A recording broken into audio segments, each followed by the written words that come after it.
Welcome to Let It Be. I'm Vanessa, and this is my little corner of music YouTube.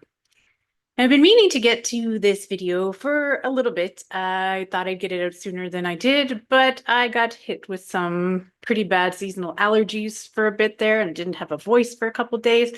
But anyway, we're here now.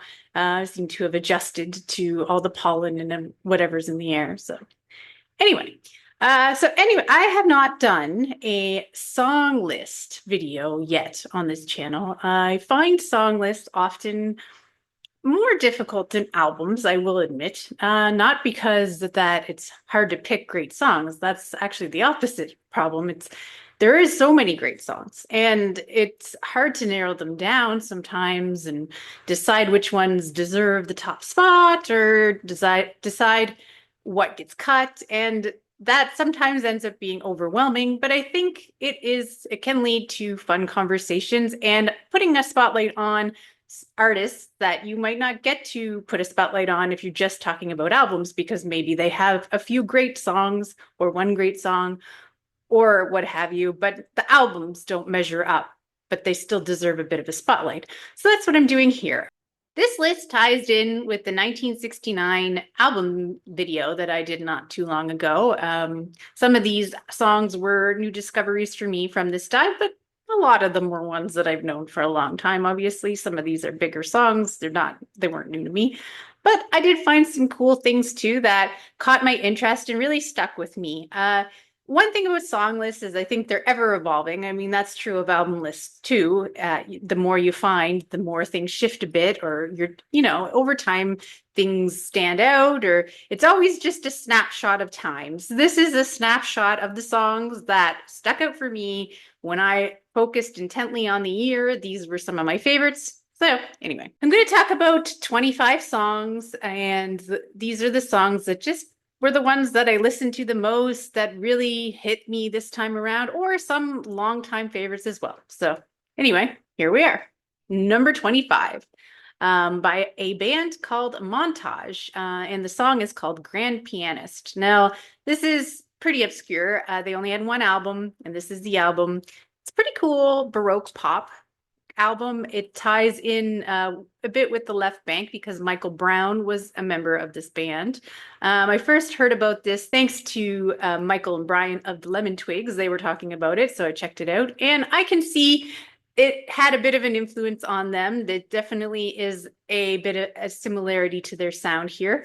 It's a Baroque pop featuring some really great piano playing. Of course, the song is called Grand Pianist, so they don't mess around. And I like how the different parts of the song come together. It's a really catchy song, and it's got some cool harmonies, but there's this unique sound to it without compromising that feeling of familiarity. It's just a really neat song, and should check it out if you haven't heard it. It's not one that would be widely known. And number 24 is by Joe Cocker, who had two albums this year, and it's Darling Be Home Soon. I enjoyed both of those albums. He does a lot of covers, of course, but I think that he makes them his own, and that is part of his appeal. I always liked this song anyway by The Lovin' Spoonful, but I really enjoy Joe Cocker's take on it. His raspy anthemic take on this song just elevates it a little bit more in his version, and it's a great vocal performance, of course. Number 23 is by Scott Walker, and It's Raining Today. That album made my top 15.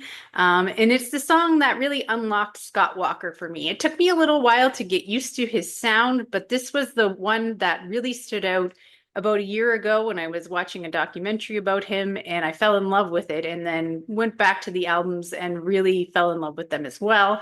It's a perfect crooner song, and it evokes the melancholy of a rainy day. You really feel everything he's singing about. And his vocals sound very clear and very refined. It's rich and lush, of course, great vocals, which it's a bit of a reoccurring theme on this list, I think. So yeah, It's Raining Today. Number 22 is Collage by the James Gang. Now, this was an album that had some songs that I really loved, but then there was some songs that didn't it didn't hold up as much. So it ended up being a bit of a mixed bag for me, but this was my takeaway. I love this song. It's enchanting. I love the melody. Joe Walsh's vocals are fantastic on it. It's very haunting. It has a cool build, and the strings really enhance the song. It's just one that really stood out for me and one that I love going back to. And every time it comes on, I'm like, oh, yes, this is a great song. So number 21 is by the Guess Who, and it's a deep cut. It's Minstrel Boy. Now, generally, they have lots of great hits. I will not deny this. But as a Canadian, I have heard them a lot. So what really excites me when I'm listening to them is hearing these great deep cuts that I was unfamiliar with. I would say that Undone is also on the same album, and that is one of my favorite hits by them. So that is in the running as well. But I wanted to highlight a different song here. So that I'm going with this one. And it's a gorgeous song. It tells a really sad story, which is enhanced by the melancholy tone of the music. I love how the verses lead into the chorus, and then there's a build near the end. And it's got fantastic vocals by Burton Cummings, of course. I think he really shines here. So this is a great song. Number 20 is by Spooky Tooth, a band that I didn't mention in the album's video, and the song is called That Was Only Yesterday. It's a super catchy song that gets stuck in my head, and it was stuck in my head pretty much throughout the entire dive. It was one of the earlier albums that I heard when I started this, so it was a reoccurring theme throughout the time spent with this year. And I like the two distinctive moods of the verse and the chorus. The hook that punctuates the sadness of each verse and is contrasted by the build of the chorus that's more rocking and more triumphant sounding. And then the song closes out with this more rocking, triumphant sounding, as if he's kind of got past what he's been going through. And it's really, really well evoked by the instrumentation of the song. And it's a super catchy song to boot. So it's a great one. Number 19 is the Rolling Stones, and I'm going to go with one that maybe doesn't get highlighted as often, with Let It Bleed. It's got lots of swagger. I've always really liked this song and the way that Mick Jagger sings the "We All Need Someone We Can Lean On" part, and how that repeats and how it all works together. It's got some great piano. The band is rocking in general on this one, and I know that it was a single, but it's one that I think gets overshadowed by some of the other, obviously also great singles from this time period. So I wanted to give it a little shout out. Number 18 is Procol Harum and All This and More, which is one of my very favorite Procol Harum songs in general. It's got fantastic vocals by Gary Brooker and some great guitar by Robin Trower. I love the build on the song. It's big and expansive, and it's one that really spoke to me immediately when I first went through their catalog a couple years ago, and it was one of my favorites then, and it has continued to be now. And number 17 is by Chicago, which is a band I also didn't mention in the album's video. They are a band that I usually like their albums, but I find that there's always some standout songs that I like even more than the rest of the album. And this is one of them. I know it's a big pop single, and I think they did that really well in this era. They had these great catchy songs that were perfect for the radio, but they weren't cheesy. Like they were really just a solid, enjoyable listen. And this is one of those ones. It's really sounds like the beginning of a new and exciting relationship, which is the theme of the song. And it's really, you feel that from everything with how it sounds, the way he's singing. Everything is just perfect to evoke those feelings. And it's very infectious and it's summer-like. And it's just a great pop song. I just always feel a little better when I hear it, even if I'm in a bit of a gloomy mood. It just lifts you up. It's a great one. Number 16 is a band I get a bit of flack for not mentioning in my list. It's not because I don't like them. Just talking about my favorites. I usually like their albums. They just don't quite get there for me a lot of the time. And that is The Who and the song I'm Free. Tommy is probably my favorite Who album of what I know at this point. It really just missed the list.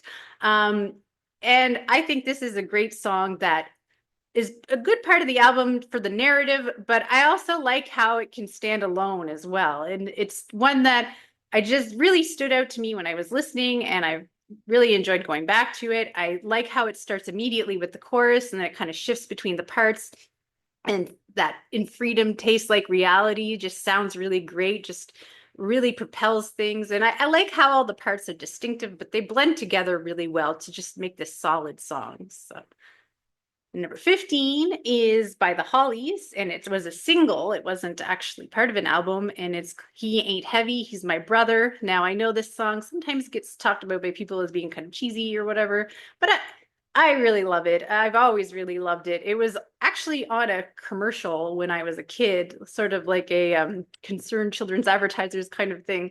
And it was used very effectively at that time. And I think it's just always stuck to me, partially probably because of that commercial, but it's a great song too. It's just got this really it's a melancholy vibe, but it's that kind of vibe that works for me and always stood out on the radio for me when I heard it as a kid. And it's just got that right amount of emotional heft to pull you in to the story and the feelings of the song. So I love that one. Number 14 is by Dillard and Clark, and that is the song Polly. Of course, I had to find a way to get Gene Clark on here somehow. This album's not a great album. It's a lot of covers and it's good, but the originals on here, which there's too few of, really stand out head and shoulders above the rest of the album, including this one. I love Gene's vocals on this song, and it's perfect and aching for the subject matter. I originally heard it many years ago with on the Raising Sand, that album with Alison Krauss and Robert Plant, where they cover this song as well as Through the Morning, Through the Night, which I prefer by them over their cover of this song, but the opposite is true on the actual original album. I prefer this over through the original Through the Morning, Through the Night. So that's number 14. Number 13 is by the Poppy Family. Had to find a way to get them on here too. That's Where I Went Wrong is the song I'm going with, which was another hit single for them at the time, but one that I don't think has really lived on the same way that Which Way You Go and Billy has. And the song is what drew me to them actually a few years back. I got it recommended through some algorithm and I was immediately drawn into it. And then when I went back and went through their stuff at that point, I realized I knew a lot of their songs just from growing up and CanCon on the radio. I just didn't realize who the people were. And you don't hear them too much anymore, but you heard them a bit back in the 80s and 90s when I would have been growing up hearing the radio. And I just love Susan Jackson's enchanting, aching vocal performance and how it juxtaposes perfectly with the at times bouncy instrumentation of the song. Like the two at odds with each other just really work well together. And I love the part near the end where it really builds up. So that's a great one. Number 12 is by Janice Joplin and Little Girl Blue. This album is one that was overlooked by me before this dive. I knew her other two albums, or her album with the Big Brother and the Holding Company and Pearl, quite well, but I don't remember ever really listening to this one or really seeing people talk about it, but it's really good. It's on the same level, if not a little better than those, than I don't know. I guess I can't really compare them, but it's at least on the same level anyway. This has become one of my favorite Janice vocal performances. It's just got this beautiful quality to it. And the funny thing was when I was first listening to it, I thought, wow, this really sounds like it's calling back to an earlier era, like the Tin Pan Alley kind of era or the Great American Songbook. And it is a Rodgers and Hart song. So I had that right. And I think she really brings her own stamp to it, which is something that she's done well with that kind of song too in the past. She does a great version of Summertime as well. So she just really had a knack for bringing herself to those kinds of songs and just making them really beautiful. And number 11 is by Townes Van Zandt and Fare Thee Well, Miss Carousel. I think it just sounds like a different kind of song for him. I love the way the chorus sounds and how it full it sounds and how the song kind of chugs along and how it builds up. And I don't know, it doesn't quite sound like a lot of the other Townes Van Zandt songs that I've heard, which is a lot of them. I've heard a lot of his stuff.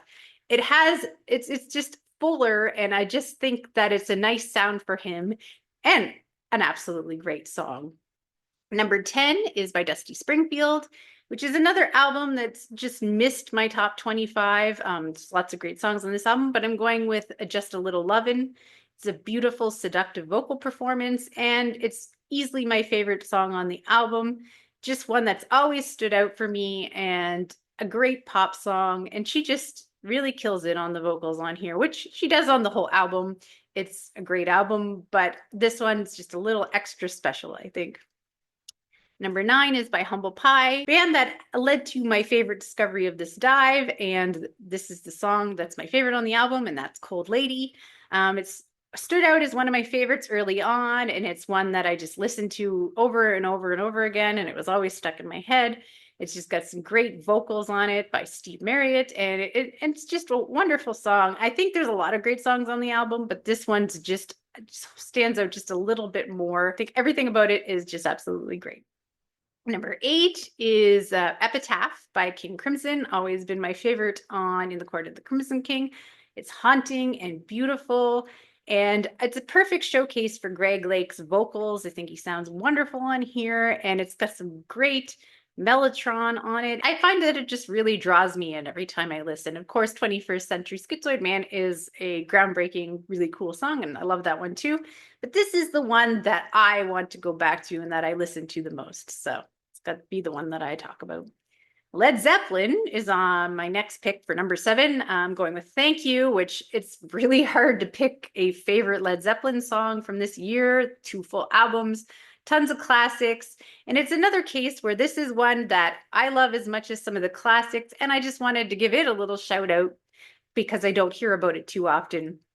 It's just has always stood out to me as a favorite.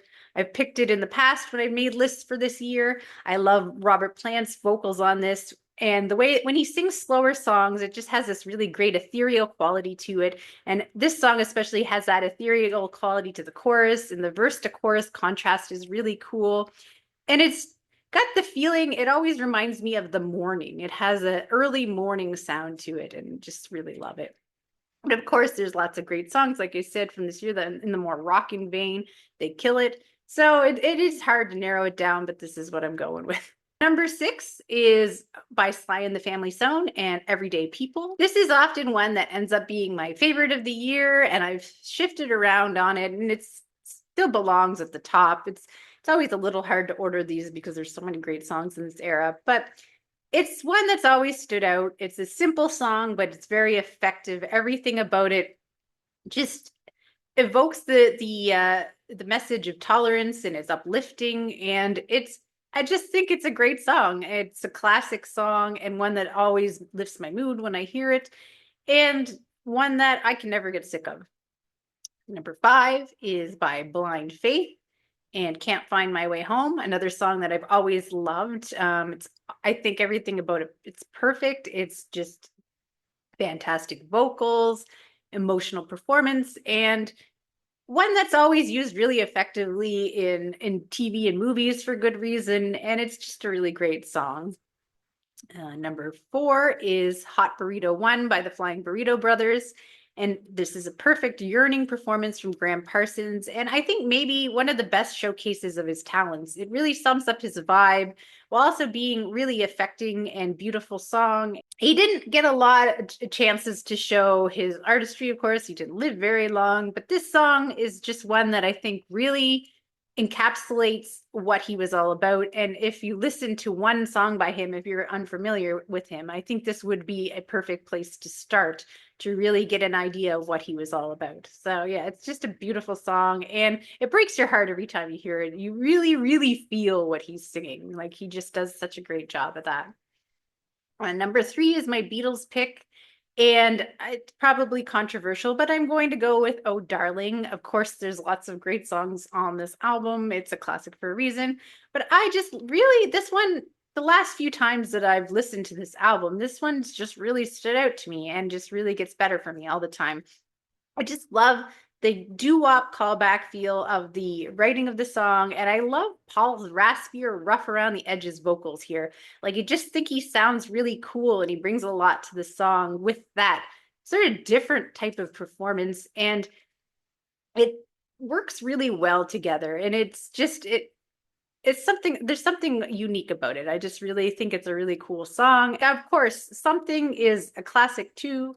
And the medley is really great. Like, there's so many great songs on this album, but this is the one that, I mean, I don't think you can really say that at this point that Beatles songs are underappreciated, because they're all very appreciated. But I think that this one sometimes gets overlooked because there's so many other great songs. So I just wanted to give it a shout out because it's one that's really been sticking with me the last little while.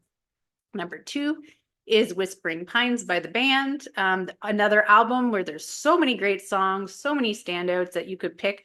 But this is just an irresistible, perfect ballad. And that lead vocal from Richard Manuel and the parts, especially the parts together with Levon Helm, they just really elevated. I love the two of them together on the song.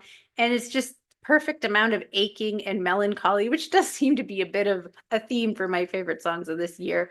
But this is just a great one and one of those just all-time great ballads. And number 1 is by David Bowie, who did not get a mention on my albums list because this album is really good, but it's more of a transitional album. But I'm going to go with Space Oddity, of course.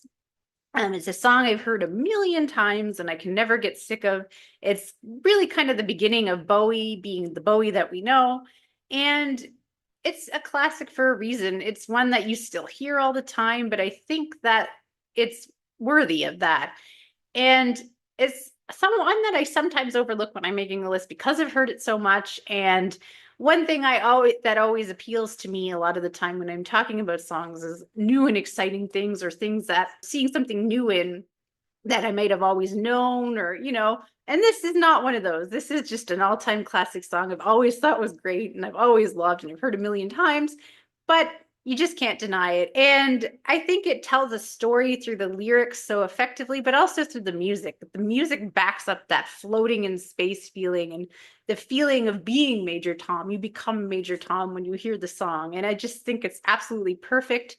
And it kind of sounds like nothing else really. It's cut pretty singular in that. And it's just great. It's the best song for me this year when I'm making this list.